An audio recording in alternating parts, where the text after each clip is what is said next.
So guys, welcome to my new blog. Content की शुरुआत करने से पहले आप सभी से मैं छोटी रिक्वेस्ट करूंगा कि आप मेरे यूट्यूब चैनल को सब्सक्राइब करें, बेल आइकन करें, कमेंट करें, लाइक करें और शेयर करें। दोस्तों, कंटेंट की शुरुआत करता हूं। कंटेंट की शुरुआत जबरदस्त तरीके से शुरुआत होने वाली है। रामनगर कोटाबा के रहने वाले एक हमारे बिरजू मयाल, जो काफी इस टाइम पे फेमस हुए हैं सोशल मीडिया पे, उनके वाणी से मैं काफी प्रसन्न हूँ और काफी ज्यादा प्रज्वलित हूँ। देखो दोस्तों, कहीं ना कहीं पे हमारे उत्तराखंड के जो सामाजिक कार्यकर्ता हैं और जो हमारे नेता लोग हैं, तो कहीं ना कहीं बिरजू मयाल ने उनके ऊपर एक काफी सारी वीडियोस बनाई हुई। तो मैं कई टाइम से बिरजू मयाल की वीडियो देख रहा हूँ। आई थिंक 1 महीना हो गया है मुझे। तो मैं बिरजू मयाल की काफी सारी वीडियो देख रहा हूँ। तो दोस्तों, बिरजू मयाल की वीडियो में वो दम है, किसी भी उत्तराखंड के मीडिया प्रभारी पे वो दम नहीं है जो बिरजू मयाल की वीडियो पे दम है। तो दोस्तों, बिरजू मयाल पता नहीं कहाँ से आए और कहाँ रहने वाले हैं, क्या करते हैं। फर्स्ट इंस्टेंस में मैंने देखा जब उन्हें, तो वो बंदा काफी ज्यादा फेमस हो गया मीडिया पे। तो दोस्तों, अभी वो उत्तराखंड के राजधानी जो देहरादून है, वहां पे उनने अनशन भी लिया हुआ था। तो काफी ये जो हमारे गांव में ग्राम पंचायत हैं, ग्राम पंचायत विकास है, ग्राम प्रधान है, तो उनके खिलाफ उनने वीडियोस बनाई हुई हैं। अगर जल निगम है, जल जन संस्थान वालों के लिए भी वीडियो बनाएगी। वो सभी कार्यालय में जाके आ गए हैं। तो आज तक का कोई मीडिया वाला ऐसा पैदा नहीं हुआ जो कि बिरजू मयाल जैसा हुआ। बिरजू मयाल ने आजकल देहरादून में अनशन प्रस्थान भी किया हुआ है। तो उनको पुलिस वालों ने, कोई कह रहे हैं बिरजू मयाल पागल हो गए हैं, कोई कह रहे हैं बिरजू मयाल को कोई बीमारी हो गई है। तो ये सब उन लोग की थिंकिंग है, जिन लोग के पास पैसा है। तो पैसों वाले लोग बिरजू मयाल को सपोर्ट नहीं कर रहे हैं। तो मैं कहूंगा भाइयों बहनों, तुम बिरजू मयाल को सपोर्ट करो, बिरजू मयाल का साथ दो। एक कहते हैं ना, भू कानून लागे उत्तराखंड में। कौन सा भू कानून लागे उत्तराखंड में भैया? जमीनें तो फिर भी बिक रही है, रजिस्ट्री फिर भी हो रही है। कोई भू कानून नहीं है उत्तराखंड के अंदर, कोई भू कानून नहीं आया हुआ है। तो दूसरी चीज, बिरजू मयाल ने एक चीज कही होगी, अभी हाल फिलहाल में उनको बुखार आया हुआ था, बीमार पड़ गए थे। तो बिरजू मयाल जी को रामनगर के हॉस्पिटल से 4 कर्मचारी आए हुए थे उनका इलाज करने के लिए। तो बिरजू मियाल का जब वो इलाज करने के लिए आए, तो डॉक्टर उतले एकदम, मतलब जीन्स पैंट में, एकदम कमीज हमीज में। तो वहां से बिरजू मियाल जी ने बोलो, आप कहाँ से आए हो? तो बिरजू मियाल जी से बोल रहे हैं, हम हॉस्पिटल से आए रामनगर के। को तुम हॉस्पिटल में आए हो या कहीं पिकनिक में आए हो? तो तब वो बोल रहे हैं कि आपकी यूनिफॉर्म कहाँ है। उनने सही आंसर किया वहां पे, कि हाँ भैया, आपकी यूनिफॉर्म कहाँ है, आप तो डॉक्टर हो। तो डॉक्टरों ने क्या बोला, तो सर हम थोड़ा सा क्या है, भ्रमण में थे, ये है वो है, लॉट सब चीजें बता के उन्हें टाल दिया। तो उनने बोला, हमें यूनिफॉर्म वाला बंदा चाहिए और नेम टैग के साथ चाहिए। जब तक यूनिफॉर्म वाला बंदा, अगर कल के दिन उसका बिरजू महल का कोई इलाज करके जाता है, तो डॉक्टर अगर उससे कुछ हो जाता है, तो गवर्नमेंट क्या सबूत है उनके पास कि हाँ भाई इसी डॉक्टर ने इलाज किया था? कम से कम उसकी यूनिफॉर्म से ये तो पता चलेगा कि हाँ भाई, बिरजू मयाल ने वीडियो में कहा था कि भाई उसके पास नेम बैच होना चाहिए और उसके पास जो डॉक्टर वाला कोड होता है वो होना चाहिए। तो भैया क्यों नहीं है? कहाँ पे गवर्नमेंट घुसी हुई है? मतलब सरकारी हॉस्पिटल में जब पेमेंट की बात आती है, तो वहां पे लोग बोलते हैं कि भाई ऑनलाइन पेमेंट नहीं, ऑफलाइन पेमेंट होनी चाहिए। तो क्या है, जब ऑफलाइन पेमेंट होती है, तो बिरजू मयाल जी ने उसमें बताया था, ऑफलाइन पेमेंट में तो हॉस्पिटल वाले खुद पैसा खा लेते हैं। अगर ऑनलाइन ऑनलाइन अगर पैसा कटता है, तो उसमें अगर ज्यादा पैसा कटता है, तो कंपनी को जवाब देना पड़ता है कि ट्रांजेक्शन हिस्ट्री में भैया इतना पैसा क्यों आया, कैसे आया, जबकि बिल इतने का बना था। तो कहीं ना कहीं वहां पे क्या है, इम्प्लॉयज भी सस्पेंस में है, तो इम्प्लॉयज भी वहां पैसा खा रहे हैं। तो प्राइवेट सेक्टर में आप कभी भी जाके देखना, प्राइवेट सेक्टर में क्या होता है, जो बिल होता है ऑनलाइन रजिस्ट्री के साथ बढ़िया करके मिलता है तुम्हें। तो प्राइवेट सेक्टर में अच्छा मिलता है। तो गवर्नमेंट सेक्टर ने ऐसी हाल कर दी है, इस टाइम पे ऐसा हाल कर दिया है। बिरजू मयाल जी एकदम सही भड़के हैं दाजी। मैं तो कहूँ बिरजू दा, तुम तो उत्तराखंड में ऐसा कानून लेके आओ, हर मीडिया प्रभारी, हर मीडिया वाले को ये जागरूक मिल जाए कि हाँ भाई, हम भी बिरजू मयाल जैसा ही करें। बिरजू मयाल जी ने, अभी देहरादून में मैं गया होता तो जल संस्थान वालों के पास और सिंचाई विभाग वालों के पास गए थे, तो अपने ग्राम प्रधान और ये बीडीसी मेंबर वाली जो भी संस्था होती है उसमें भी गए थे। तो वहां पे उनने काफी ज्यादा क्वेश्चन उठाए थे। तो वहां पे उनको लोग टामा देते गए।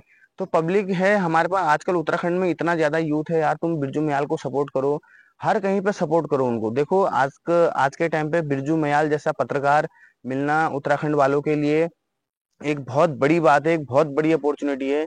बिरजू मयाल के अंदर वो दम है जो किसी भी मीडिया वाले के अंदर दम नहीं है। देखो, मैं तो कह रहा हूँ भैया, मैं भी बिरजू मयाल जैसा बनूंगा, तुम सपोर्ट तो करो।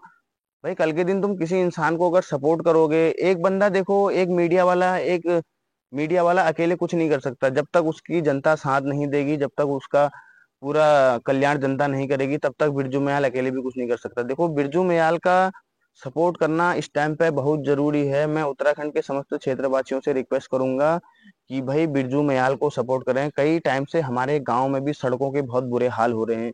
हमारा धारी ब्लॉक में हमारा गांव पड़ता है चूड़ीगाड़। तो वहां पे सड़कों के हाल बड़े खराब हैं। अभी हाल ही में गांव में एक सड़क गई हुई है। तो उस सड़क को बने हुए काफी लमसम 5 से 4 से 5 से 6 साल हो चुके हैं। तो जैसे वो रोड बनी थी दाजू, वैसी की वैसी है रोड। अगर उस रोड पे अगर कार्य नहीं चला तो उसके खिलाफ भी कंप्लेंट होगी, और जरूर होगी। उस कंप्लेंट इसलिए होगी क्योंकि भैया बरसात के टाइम पे जैसे गाड़ियों का चलना और वहां जाना, मतलब बहुत बड़े खतरे की घंटी से बहुत बड़ा परिचय नहीं होता है। देखो मैं अगर अपने गांव वालों से भी रिक्वेस्ट करूंगा, बिरजू मयाल को सपोर्ट करें। और बिरजू मयाल को एक बार मैं अपने गांव भी ले जाऊंगा और अपने गांव के भी हालात दिखाऊंगा, धारी ब्लॉक में इस टाइम पे किस तरीके से सिचुएशन चल रही है। और अपने ग्रामीणों को भी समझाऊंगा, हाँ भाई एक अच्छा प्रतिनिधि चुने, एक अच्छा बीडीसी मेंबर चुने, एक अच्छा ग्राम प्रधान चुने। आजकल तो क्या है, ग्राम प्रधानों के पास आ जा रहा है बजट, केंद्र से बजट आ रहा है, ब्लॉक में ब्लॉक से बजट आ रहा है, सीधे ग्राम प्रधान और बीडीसी मेंबर के पास बस पैसा आया नहीं, उनने कहा भैया 10-15 कट्टे सीमेंट डालो, 10-15 कट्टे रोड़ी डालो, बस खत्म कर दो। तो भैया ये काम इलीगल काम नहीं चलेगा। हाँ खाता है, हर कोई बंदा खाता है, तुम तो इतना खा दे रहे हो कि जिसका कोई हिसाब नहीं। तो बिरजू मियाल जी, आपसे मेरी एक बार रिक्वेस्ट है कि एक बार आप धारी ब्लॉक का भी भ्रमण करें और धारी ब्लॉक में आए। तो आपको धारी ब्लॉक का हाल दिखाएंगे कि धारी ब्लॉक में इस टाइम पे क्या हाल है, और किन गाँव में सड़कें नहीं है, किन गाँव में बिजली नहीं है। तो उन गाँव के लिए हमने गवर्नमेंट को आक्रोश करना है कि हाँ भाई इन गांव में सड़क होनी चाहिए। अब लगा लो दाजू, हमारे एक गांव है, दुदली गांव पड़ता है, अमदो गांव पड़ता है। तो उस गांव में कई टाइमों से मतलब सड़कें नहीं है। तो वहाँ के जो भी मरीज होते हैं, वहाँ के जो भी बीमार इंसान होते हैं, तो उनको लकड़ी की कुर्सी में लाया जाता है, वो भी 3-3 4-4 किलोमीटर ऊपर, वो भी जंगलों से ऐसे खड़ी चढ़ाई में। तो गवर्नमेंट ने उस चीज के बारे में सोचना चाहिए, क्या भाई वहाँ गांव है, गांव नहीं है क्या, वहाँ इंसान नहीं रहते? तो उन लोगों के लिए भी आपने कहीं ना कहीं गवर्नमेंट ने उनको सपोर्ट करना चाहिए। वोट मांगने के लिए लोग आ जाते हैं, हमने कहा भैया दाजू वोट, और दूसरे दिन से तो पता ही नहीं चलता। उन्होंने कहा यार हमारे विधायक जी कौन है और हमारे ब्लॉक प्रमुख कौन है। तो कहीं ना कहीं गवर्नमेंट अगर खराब है तो किस चीज के चक्कर से है? तो वो हमारे क्या है, सबसे ऊपर के डाउन से और नीचे अपर के डाउन से।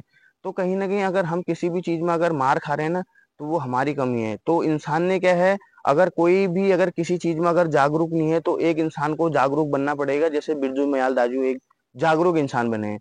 उनने सोचा है उत्तराखंड के लिए। उन्हें पता है कि उत्तराखंड में क्या सिचुएशन चल रही है, किन गाँव में पानी नहीं है, किन गाँव में बिजली नहीं है, और किन गाँव में विकास हो रहा है नहीं हो रहा है।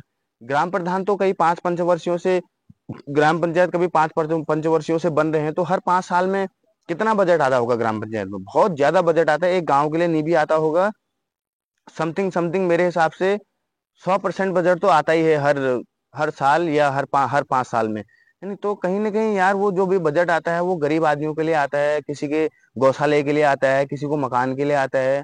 तो वो पैसा सारा कहाँ जा रहा है? तो वो पैसा अगर वहां से आर ब्लॉक से अगर पैसा आ रहा है, तो वहां से हमारे ग्राम पंचायत के जो प्रधान हैं, बीटीसी मेंबर हैं, और सरपंच हैं, ये तो सब लोग क्या है ना, मिल बांट के पैसा खा रहे हैं। तो दादियों आप, मैं अपने गांव वालों से भी, अपने गांव के बीडीसी मेंबर और ग्राम प्रधान लोगों से मैं रिक्वेस्ट करूंगा कि आप जागरूक हो जाइए और इन चीजों पे वर्क करिए, ताकि आने वाले टाइम पे आपको भी मीडिया में आना पड़े और अपनी बदनामी करवानी पड़े। तो आप सभी से मेरा रिक्वेस्ट है, प्लीज जागरूक हो जाइए। मेरा ये छोटा सा कंटेंट, इसमें मैंने कुछ ऐसी बातें भी बोली होंगी जिसको जो ग्राम प्रधान होगा हमारे गांव का और जो बीडीसी मेंबर होगा उसको बुरा लगेगा जरूर। बट ये है, ये जागरूक होने वाली बात है। एक अगर तुम कहीं ना कहीं पर जागरूक हो जाओगे, अपना गांव अगर डेवलप होगा, तो वहाँ 10 चीजें होंगी। रोड के इतने बुरे हाल चल रहे हैं, मतलब ये लगा लो कि बरसातों में तो उस रोड पर कोई जा ही नहीं सकता है। तो दोस्तों कमेंट करें, लाइक करें, फॉलो करें पंदा पहाड़ी उत्तराखंडी को। और ज्यादा क्या कहूँ, अब नेक्स्ट कंटेंट में मिलूंगा आपको, नेक्स्ट ब्लॉग में बताऊंगा कि बिरजू मयाल दाजू का क्या हाल चल रहा है और कैसे उनकी ब्लॉगिंग चल रही है। तो हम बिरजू मयाल दाजू के लिए भी एक छोटा सा रिक्वेस्ट करेंगे कि उनके चैनल को सब्सक्राइब करें, बेल आइकन करें, कमेंट करें, लाइक करें, फॉलो करें। जय देवभूमि, जय उत्तराखंड दोस्तों, नमस्कार।